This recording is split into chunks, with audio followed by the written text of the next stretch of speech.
जय हिंद मेरे प्यारे साथियों। इस वीडियो में हम बात करने वाले हैं एसएससी ईडी कांस्टेबल 2018 की भर्ती के बारे में। और इस वीडियो में मैं आप सभी को बताने वाला हूं आपकी सेकंड वेटिंग लिस्ट के बारे में, क्योंकि आप सभी को बता दें कि लगभग 5800 पद इसमें खाली रह गए थे। तो उसी के बारे में दिल्ली हाई कोर्ट की तरफ से एक आदेश दिया गया है, एक जजमेंट दिया गया, जिसके बारे में पूरी इंफॉर्मेशन इस वीडियो में आप सभी को मिलेगी कि क्या है वो आदेश और क्या क्या चीजें इस बार बदलने वाली हैं और सेकंड वेटिंग लिस्ट कब तक आएगी, क्या पूरी चीजें आप सभी को इस वीडियो में क्लियर हो जाएंगी। क्योंकि आप सभी के लिए एक अच्छी अपडेट निकल के आ रही है। जो भी कैंडिडेट रह गए थे कुछ नंबर से, तो उनके लिए बहुत अच्छी अपडेट है। तो वीडियो को लास्ट तक जरूर देखें ताकि आप सभी को पूरी इंफॉर्मेशन मिल पाए। वीडियो पसंद आए तो वीडियो को लाइक शेयर करके चैनल को सब्सक्राइब कर लें और बेल आइकन पर प्रेस कर लें ताकि फ्यूचर में आने वाली हर एक अपडेट का नोटिफिकेशन आपको सबसे पहले मिलता रहे। साथ ही में अगर आप एसएससी ईडी कांस्टेबल 2022-23 की तैयारी कर रहे हैं तो यहाँ पे बेस्ट बुक आती है चक्सू पब्लिकेशन की, जिससे आप अपनी प्रैक्टिस करके अपने स्कोर को काफी इंप्रूव कर सकते हैं। तो ये बुक आपको ऑफलाइन ऑनलाइन दोनों तरीके से मिल जाती है। लिंक आपको वीडियो को डिस्क्रिप्शन में दिया गया है, वहां से जाके आप इस बुक को परचेज कर सकते हैं। साथ ही में इसकी कंप्लीट गाइड बुक भी मिल जाती है, जिससे अपनी तैयारी को पूरी तरह से कंप्लीट कर सकते हैं। तो इसका लिंक भी मैंने वीडियो को डिस्क्रिप्शन में दे दिया, वहां से जाके आप इस बुक को ऑर्डर कर पाएंगे। अब चलते हैं आपकी जजमेंट की तरफ, जो कि दिल्ली हाई कोर्ट की तरफ से दिया गया है एसएससी ईडी कांस्टेबल 2018 वाली भर्ती को लेके। तो पूरी चीजें आप सभी को क्लियर कर देते हैं। तो जैसा कि आप स्क्रीन पे देख सकते हैं, ये जजमेंट आपको दिख रहा है in the High Court of Delhi at New Delhi. तो यहाँ पे आप सभी को बता दें, ये रिजर्व कर लिया गया था 13 दिसंबर 2022 को, इसे रिजर्व कर लिया गया था। लेकिन जो इस आदेश को जारी किया गया वो 21 दिसंबर 2022 को इस आदेश को जारी किया गया है। तो मैं आप सभी को 2 दिन बाद इसे क्यों बता रहा हूं, उसका रीजन ये है क्योंकि ये लगभग 24 पेज का आपका आदेश है, जजमेंट है। तो इसे थोड़ा सा रीड आउट करने में और थोड़ी सी चीजों को समझने में टाइम लगा है। तो इसीलिए मैं आप सभी को पूरी चीजों के साथ सब कुछ क्लियर करना चाहता था कि कोई भी चीज हमसे मिस ना हो और सारी चीजों को यहाँ पे समझ पाए और मैं आपको समझा पाऊं। तो देखिए यहाँ पे आप सभी को बता दें कि जो जजमेंट है 2 भर्तियों के लिए सेम जजमेंट दिया गया, कॉमन जजमेंट है।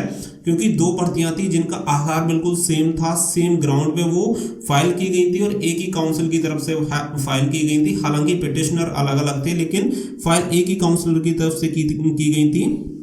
इसीलिए इसका जो जजमेंट आया है वो भी, इसका जजमेंट भी आपका कॉमन जजमेंट दिया गया। तो जैसा कि देख सकते हैं स्क्रीन पे, union of India and others की तरफ से यहाँ पे आप सभी देख सकते हैं, ये जो पार्टीज बनाई गई हैं वो सभी पार्टीज देख सकते हैं। और किसने दिया, ऑनरेबल जस्टिस का नाम आप यहाँ पे देख सकते हैं। और यहाँ पे आप देखेंगे जजमेंट। तो यहाँ पे सबसे पहले फर्स्ट नंबर पे आप सभी को देखने के लिए मिलेगा कि 2016 में एसएसबी ने एक भर्ती करवाई थी जिसमें एएसआई के पद शामिल थे और हेड कांस्टेबल के पद शामिल थे, जो कि टेलीकम्युनिकेशन की वैकेंसी थी।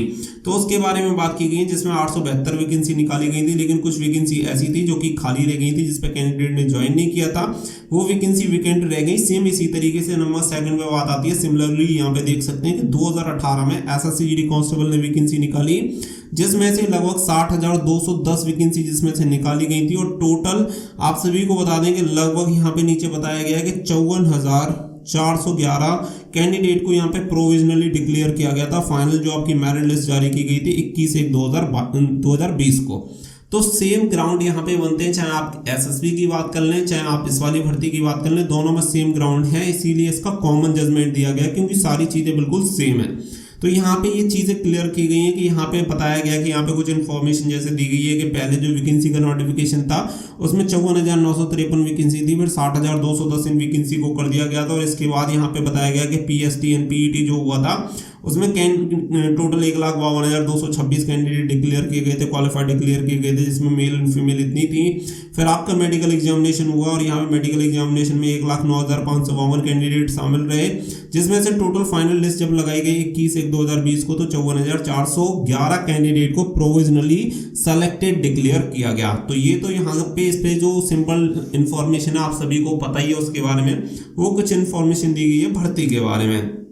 अब इससे आगे बढ़ते हैं। तो यहाँ पे आप सभी देख सकते हैं कि यहाँ पे जो कॉमन जजमेंट दिया गया वो आप सभी को देख सकते हैं। This petitioner is similar and also represented by one council. तो जैसा कि मैंने आप सभी को बताया कि जो दोनों भर्तियां अलग अलग है, लेकिन सिमिलर जो पिटीशन फाइल की गई वो सेम है और एक ही काउंसिल द्वारा की गई है। तो इसीलिए इसका जजमेंट वगैरह कॉमन जजमेंट यहाँ पे दिया गया, आप देख सकते हैं। तो इसे लेके कंफ्यूज ना हो कि एसएसबी हेड कांस्टेबल वाला और यहाँ पे एसएससी जीडी का एक साथ क्यों है। तो ये चीज आपको पहले क्लियर हो जानी चाहिए।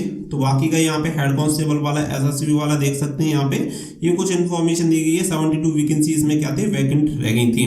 अब इसके बाद इन्होंने जो ग्राउंड लिया, ग्राउंड के बारे में यहाँ पे बात की गई है। यहाँ पे जो ग्राउंड लिया है वो देख सकते हैं, मेमोरेंडम एक जारी किया गया था दिनांक 13/6/2000 में, और ये ministry of personal defence personnel की तरफ से जारी किया गया था। तो इसमें कुछ इन्फॉर्मेशन थी जो कि डीओपीटी के लिए भी जारी की गई थी, तो जिसमें कुछ आदेश दिए गए थे कि अगर ऐसी कोई भी भर्ती निकाली जाती है, एडवर्टाइजमेंट जारी किया जाता है, तो उसकी जो वैकेंसी अगर खाली रह जाती है इस कंडीशन में, तो advertisement not will be carry forward to the next year if any post remain vacant, the same will be filled from the reserve list and the further clarifies that all other recruiting agencies shall follow the same procedure.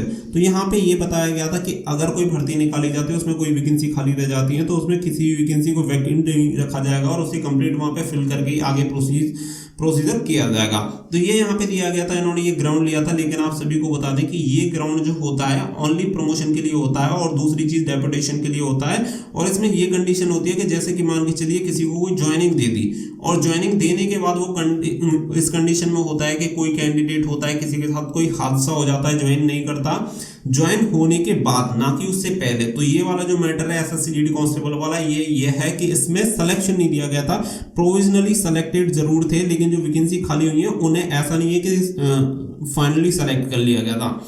Directly उन्होंने जो select किया वो 54,911 कुछ candidate को select किया था, that's why उसे यहाँ पे कंसीडर नहीं किया गया था। वो चीज आगे इस जजमेंट में मेंशन की गई है कि उसे कंसीडर नहीं किया जा सकता, और इस ग्राउंड पे इसमें कुछ नहीं हो सकता। लेकिन और भी चीजें हैं जिसके बिहाफ पे यहाँ पे कोर्ट के द्वारा आपके फेवर में चीजें गई हैं, वो भी मैं आप सभी को क्लियर करा दूंगा। तो यहाँ पे देख सकते हैं, petitioner had qualified the examination for the year of 2018 but had missed the cut-off selection with fraction of marks in the result declare. Only 172 candidate out of 5,981 vacancies under the ex-serviceman category was selected, and in respect of 260 candidate, female 23, male 273, result were withheld for want of verification। तो देखिए यहाँ पे कुछ जो information दी गई है, वो main चीज ये है कि यहाँ पे एसएससी की तरफ से ये भी क्लियर कर दिया गया कि जो भी वैकेंसी खाली रही है वो वैकेंसी जनरल कैंडिडेट की ना हो कि एक्स सर्विसमैन कैटेगरी की वैकेंसी, दैट्स व्हाई हमने उन्हें फिल नहीं किया, और आगे उन वैकेंसी में कुछ जो कैंडिडेट थे उन्हें कंसीडर करके उनके लिए लिस्ट लगा दी।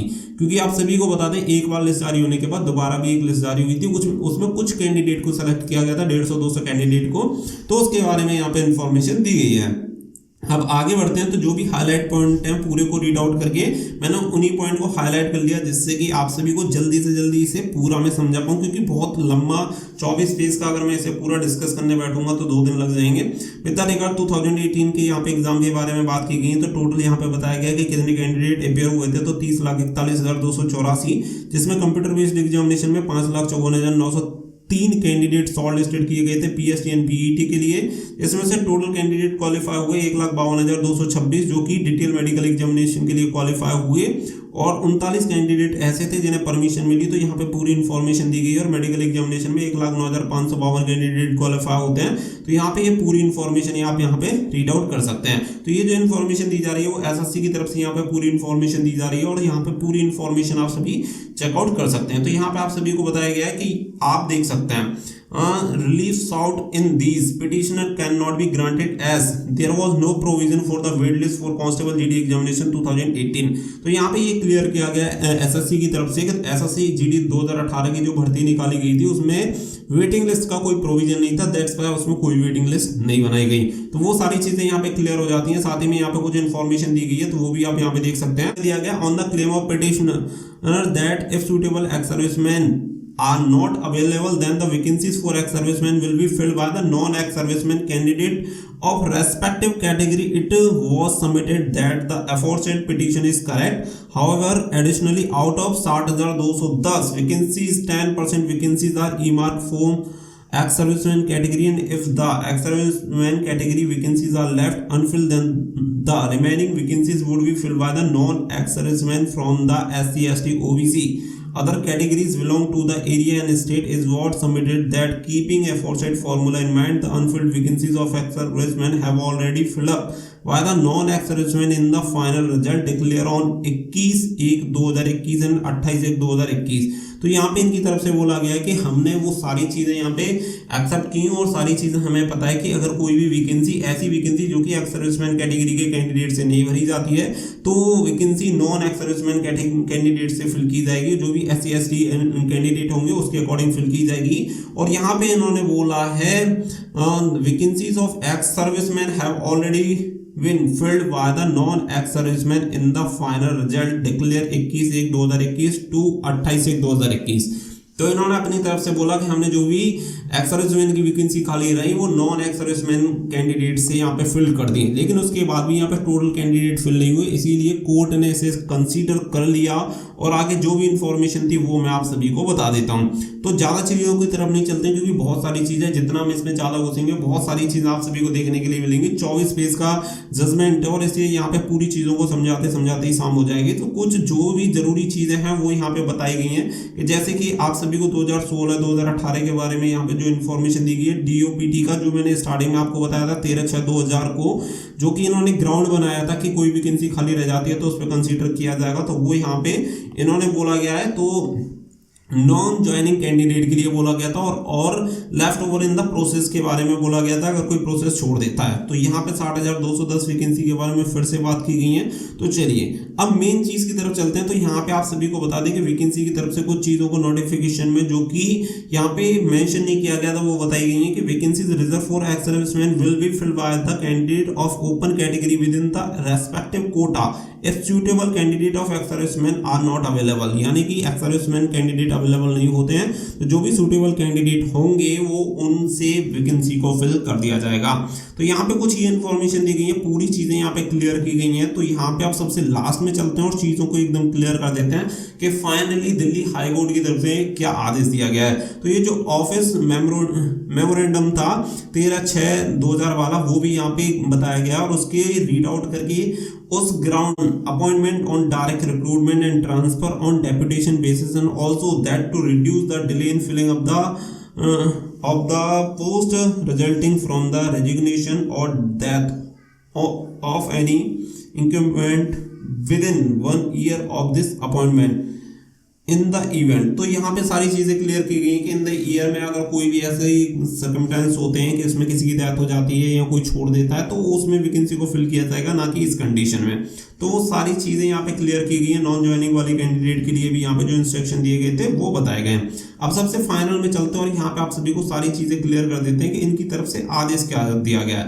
तो देखिए यहाँ पे समझ लेते हैं। Year 2018 conduct by the CAPF in order of merit category and domicile of the candidate who meet the criteria mention in the respective advertisement if not already filled the respondent shall ascertain such candidate and offer them appointment within 4 week passing of this judgment with the national seniority but without wages। तो यहाँ पे clear कर दिया गया है कि अगर आपने इन वैकेंसी को फिल नहीं किया गया है, अगर आपके द्वारा इन वैकेंसी को पहले से अगर फिल नहीं किया गया है तो विद इन 4 वीक के अंदर, यानी कि ये जजमेंट होने के 4 सप्ताह के अंदर नेशनल सीनियरिटी के अकॉर्डिंग आप लिस्ट बना के इन कैंडिडेट को यहाँ पे एक लिस्ट बनाएंगे और इन्हें ज्वाइन करवाएंगे। तो बाकी की जो चीज़ें हैं वो आप सभी यहाँ पे समझ सकते हैं। बहुत बड़ा जजमेंट है, वो आपको पूरा अगर पढ़ना है तो आप रीड आउट कर सकते हैं, दिल्ली हाई कोर्ट की वेबसाइट से डाउनलोड कर सकते हैं या हमारा टेलीग्राम का लिंक आप सभी को दिया गया, वहां से भी जाके आप डाउनलोड कर सकते हैं। यानी कि फाइनली अगर मैं कंक्लूजन की बात करूं तो फेवर में SSC GD कांस्टेबल 2018 के कैंडिडेट में गया है। कुछ चीजें फेवर में नहीं है, जिस ग्राउंड पे डाला गया था उन ग्राउंड को रिजेक्ट कर दिया गया, लेकिन कोर्ट के द्वारा ये कहा गया है कि अगर ये वैकेंसी खाली है और आपने इन पे कंसीडर नहीं किया है, वहीं पे अगर मैं बात करूं कि लगभग ये जो वैकेंसी रहेंगी वो लगभग 4400 लगभग वैकेंसी हैं जिन पे अगर इन वैकेंसी को फिल नहीं किया गया, जो कि वास्तव में फिल किया ही नहीं गया है। अगर ये कहते हैं कि हम इन्हें कैरी फॉरवर्ड करके नेक्स्ट ईयर में वैकेंसी निकाल दी जाती है तो वो कंसीडर नहीं किया जाएगा। इन वैकेंसी को दोबारा से इन्हें फिल करना पड़ेगा। जो भी ये वैकेंसी है 4400, तो कोर्ट ने 4 सप्ताह का समय यानी कि 28 दिन का समय दिया है। तो 21 तारीख से आप 28 दिन लगा सकते हैं, तो 21 दिसंबर से, तो इस दिन तक आपको लिस्ट यहाँ पे लगानी है। बाकी की जो भी चीज़ें होंगी आप सभी के सामने होंगी, इससे रिलेटेड जो भी अपडेट आएगी मैं आप सभी को बता दूंगा। तो जजमेंट बहुत ज़्यादा लंबा था, सीरियसली बताऊं तो पढ़ने में बहुत ज़्यादा टाइम लगा चीज़ों को समझने में, क्योंकि आप सभी को पता है कोर्ट की जो थोड़ी भाषा होती है वो थोड़ी जनरल इंग्लिश से थोड़ी सी अलग होती है, क्योंकि आपको केस यानी जजमेंट के अंदर भी जजमेंट देखने के लिए मिलेंगे, तो वो बहुत सारी चीज़ों को समझने में थोड़ा सा मुझे टाइम लगा। तो वो सारी चीज़ें मैंने ऑलमोस्ट आपको क्लियर कर दिया, कंक्लूजन मैंने आप सभी को बता दिया कि फाइनली इसका निर्णय क्या निकला। तो आगे जो भी चीज़ें अपडेट होंगी मैं आप सभी को बताता चलूंगा। फिलहाल के लिए बस इतना ही, आगे मिलेंगे अगली वीडियो में जो भी अपडेट होगी। तो फिलहाल के लिए बस इतना ही। Thank you for watching. जय हिंद, जय भारत।